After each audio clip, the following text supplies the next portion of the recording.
Hello again, customizers of the 1/64 scale variety, that is. So I seem to have a bunch of these Aoshima Grachans that really need better wheels. At first I was thinking the chase cars I wouldn't modify, but they're cool looking cars, so I want them to look even cooler. And the fact that they're all modified to begin with from Aoshima makes it sense to me that I should just modify them to the max. So I've done a video on these before, but these are all different styles that I don't think I discussed before. So they're all 15 inches for the scale, that is. So basically they're really small wheels. So you have to think about cars from the 60s and the 70s. And not even well, I guess American cars would still have 15-inch wheels back then.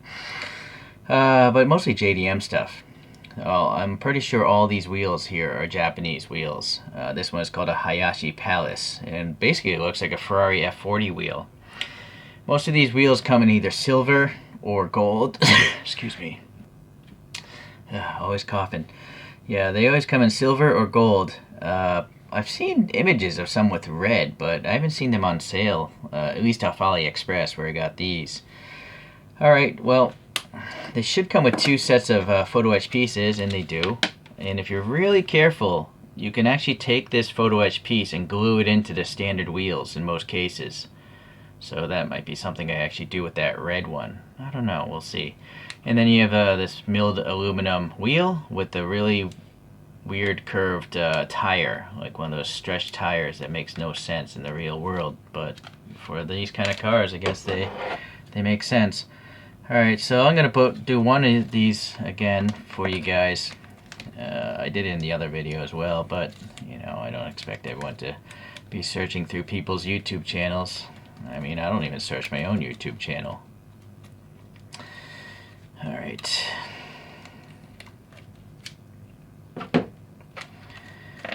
Okay, there's the wheels, there's two axles, and then there's two, there's 5 axle ends, but truthfully, I don't think the axle ends are worth it. Oh, you know what? They changed. This one only has 4 axle ends. For some reason, I feel like they had 5, but I might be mistaken. Maybe that's a different wheel brand.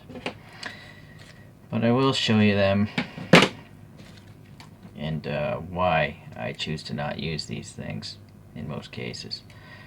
The first case is I don't really care about rolling models. It's not for me. I don't really play with Hot Wheels tracks. Man, what the heck is going on? This is impossible to open. Okay. But the main problem for me is when you put the axle on the wheel itself, the axle end is bigger than the center cap of the wheel etching. These are photo etched metal pieces in case you haven't picked up on it. I'm trying to get the face of this off here.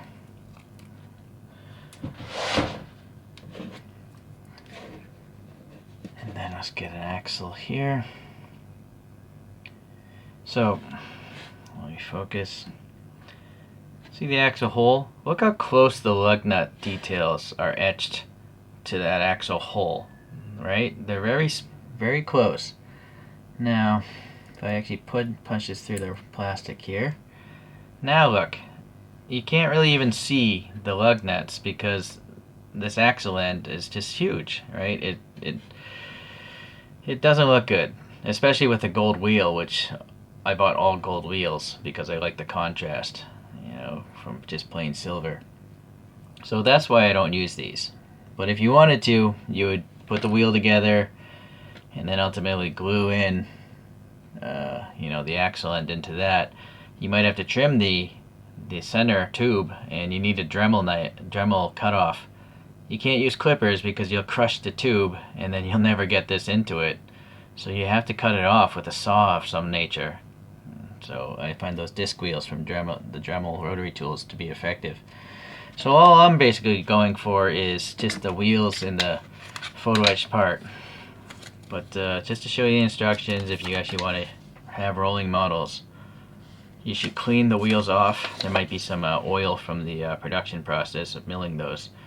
And then you should sand down the little etching piece after you take it off the sprue. And then you should paint the back side of the wheel so it looks dark back there. I actually used a fine tip Sharpie, one of these things, and it does work. But you'll eventually destroy the tip of the Sharpie if you do that. But you know what? Actually, I do have to do that. So, all right.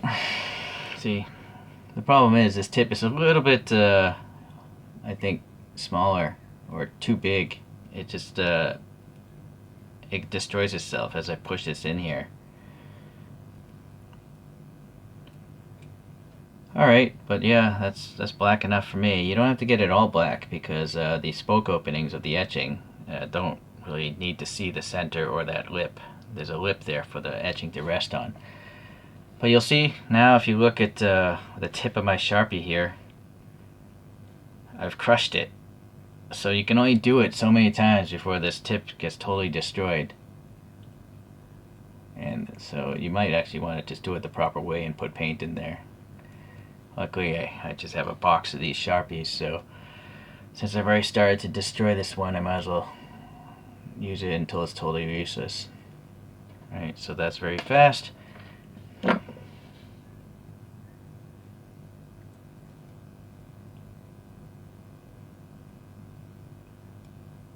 Okay.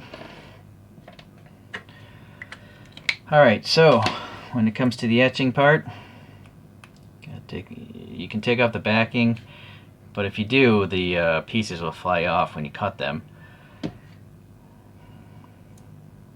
So in the past I used an X-Acto knife to cut the little metal bit, but you know what, I'm going to just try tearing them off. I think it should theoretically work if I just rotate these out.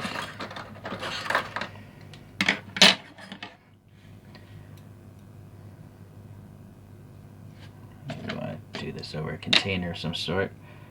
They're so small. Right, so that's 1/2 of a revolution. That's a full revolution in there. It tore off. So let's see if how much of that burr is still on there.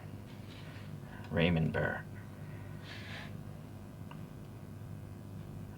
Actually, it's best to look at it from the back side. It'll be easier that on the smooth side. Yeah, so there still is a bit of a burr, but it's sticking out past the circle, so I think you could just rotate them out. It'll be a lot faster. And so naturally, you can use a jewelry file or a nail file, or I'm going to try my little disc space sander thing. So this is the coarsest disc space sanding disc, a 400 grit. This might actually be a bad idea. It might actually take off too much metal quickly, but let's see if I can put my finger behind there. You kind of need something to keep it from, oh there, it's gone. Look at that. It actually took off too much metal. So that is too fast. That was a slow speed. So let me come back. Alright, so the blue disc bays are 1000 grit. That's the highest grit that they sell. So again, slow speed here.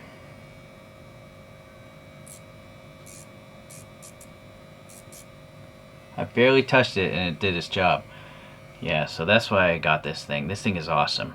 It's pricey. Well, it's not that pricey, but it's definitely effective for hobby stuff. So I gotta go and do that for all these. Alright, let me show you the other ones before I show you how I put these on into the wheels, that is. So here's the box for the August Feroce. I went and opened them all up. They all have the same, you know, wheels and axles and stuff. But let's just take a really close look at the actual etching. See? There we go. Pretty nice. It's got perimeter bolts. It's like a double 4-spoke kind of thing, or a waffle design. What's nice is it even tells you on the etching itself. So if for some reason, you know, you have the spares in a random box, you'll still know what they are. Alright, the next one, the Advan A3As. These funky little 3-spokers. And seems like the perimeter is etched away. Again, it looks like it has like perimeter bolts. The lug nut details not so great though, to be honest with you. At least in my opinion.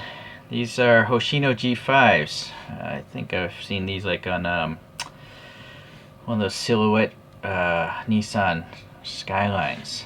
Oh, these are really cool. Even though they're really flat, the center part is etched away with the lug nut details, and then the perimeter has some pretty dark, I mean deep recesses as well. So that actually is a lot cooler than I thought it was going to be. Alright, SSR Mark II. I think in my last review I had some SSR Mark IIIs.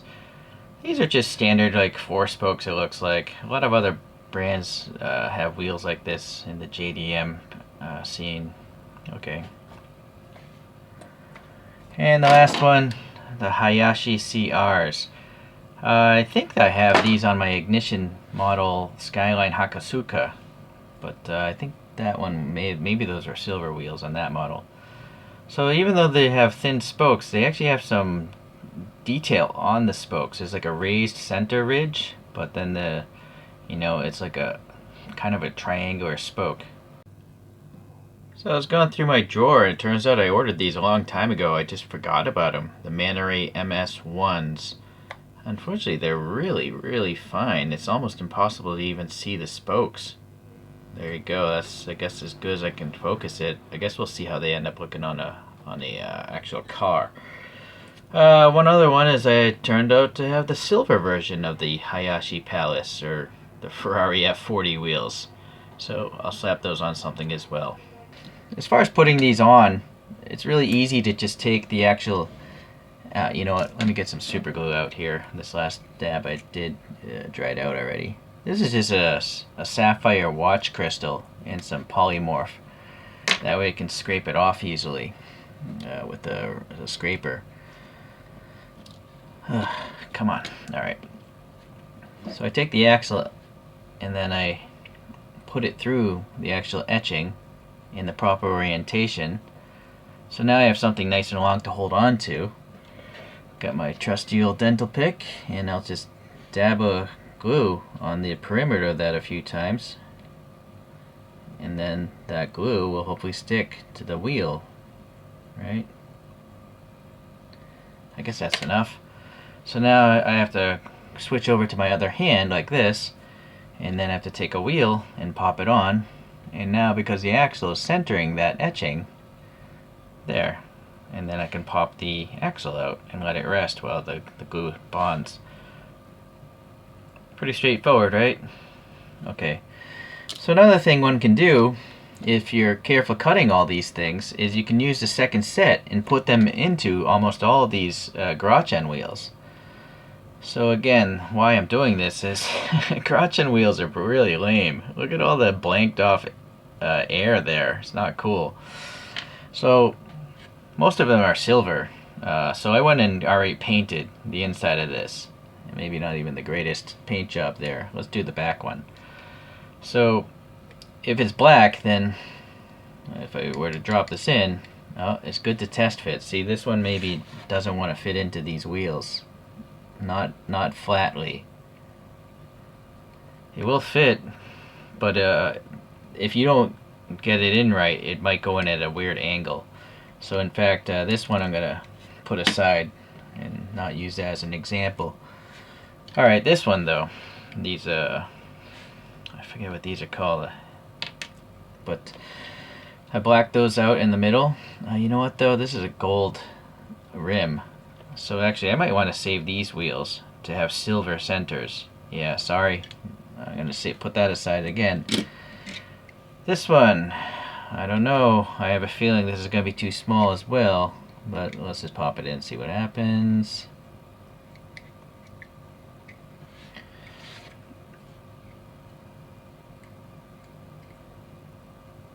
Yeah, it's not laying flat. I mean, if you're really careful, you could do it, but I don't want to do it on camera and screw it up, right? Ah, boy. Alright, let's try this one. Alright, that one I think actually is resting better. Unless I'm wrong, hold on. You know what, I'm going to just go to this one. Okay, that is definitely resting against the black paint that I have there. Let me check the back one though. Yeah, alright, that one's resting as well. So this particular design, if you can see through my black paint, I think it works perfectly for these. But you can't really use the axles they provided. You just have to use tweezers because you're gonna have to drop it in from the outside, and you don't want to trap the axle in there, right? These are really great. They're titanium tweezers, but they have this locking function, so I'm rather a fan of them. I use them for decal work. Alright, so let's get some glue dabs around here. Alright, got at least four applications there. Drop that in, let go of the lock. Maybe use this tube to get it in there. Alright, so there we go. It's highly unlikely that's going to fall out because I put a lot of glue in there. You could also probably do the other way and put the glue in the wheel first, but I'm afraid I'll get it around the actual silver lip, you know, and then it'll fog up or craze, because that glue be crazy. Alright, well I might as well do these, continue with this other one, just to show you one more time.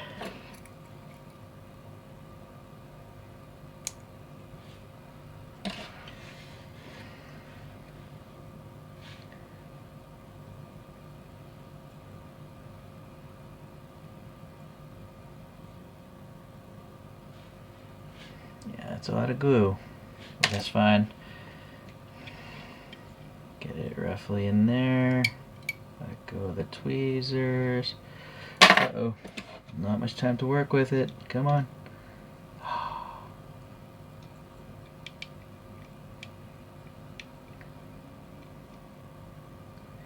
think I put too much black paint in that wheel. Well, actually, it's alright. This one's a little loose though, you know, it's not centered perfectly like the rear wheel because it's not as deep. So, yeah, you might want to be a little more careful than me applying that particular wheel. The rear one looks great though. Alright, well anyways, it's still better looking than it was, I think, right? Look at this. This is a blanked off wheel. Alright, well, I guess the last thing here, you know, I'm not going to use the axles, so I would use poster putty. In this case, I use Uhu Potafix Pro.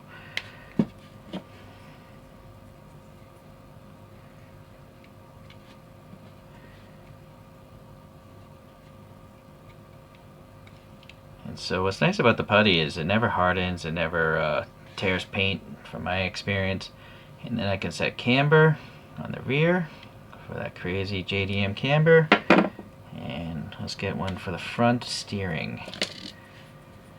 I don't know, maybe I could use more of that putty, but I think it should be enough to at least show you what I'm talking about.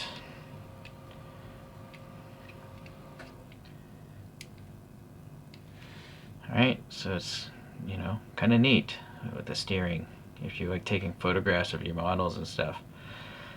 Alright, I think I actually like some of these wheels in the previous video I did, so I might actually swap some wheels from those that previous video, and we'll see. I might not have all these cars shown at the end.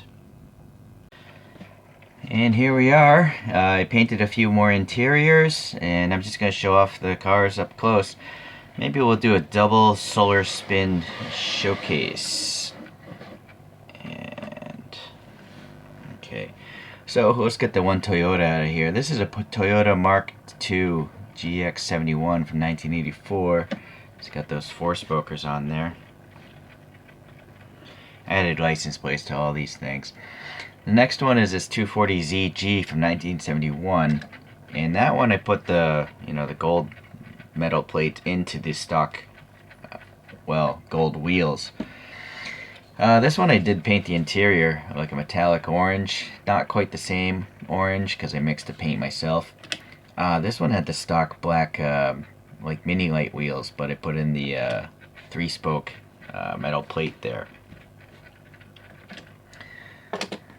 Alright, the next one is a pretty ugly looking Laurel, but it's got cool wheels. It's got, I think those are the Manta Ray mesh wheels. Alrighty. So, now this is a super cool Laurel. I kept the red wheels, but I put in the silver like F40 metal plates. So, it's an interesting look now. I think. Let's get in a little closer on that one. I like it at least. This one actually is using the stock axles, but most of them I just use the poster putty. Alright, let's, well, I've already gone forward. This is a camber, no, not it's a HGC 210 from 1977. These are no yearly order or naming order. This is kind of similar, but different with light treatment. So, I don't even need to verbally say it anymore, right? You guys can read that. So, different wings, that's for sure. This one's got a red roll cage. Oh yeah, this is a coupe. That's a 4-door, so that's a pretty huge difference. This is another coupe. The wings are the same. It's just the gold. This is a special chase. There's the crazy paint job. I don't even see like the ledge that I see on the purple one. So this is the standard issue. That's the chase, I guess. You know what? That actually had a yellow roll cage in it too. So even the stock one has a roll cage. This is a camber 2-door coupe. Got the poster putty having a steer. I think you saw that at the very start. And then one of my favorites, I believe this is a chase just due to its extra paint. That's the Hakusuka Skyline, and it's got the Manta Ray wheels on it.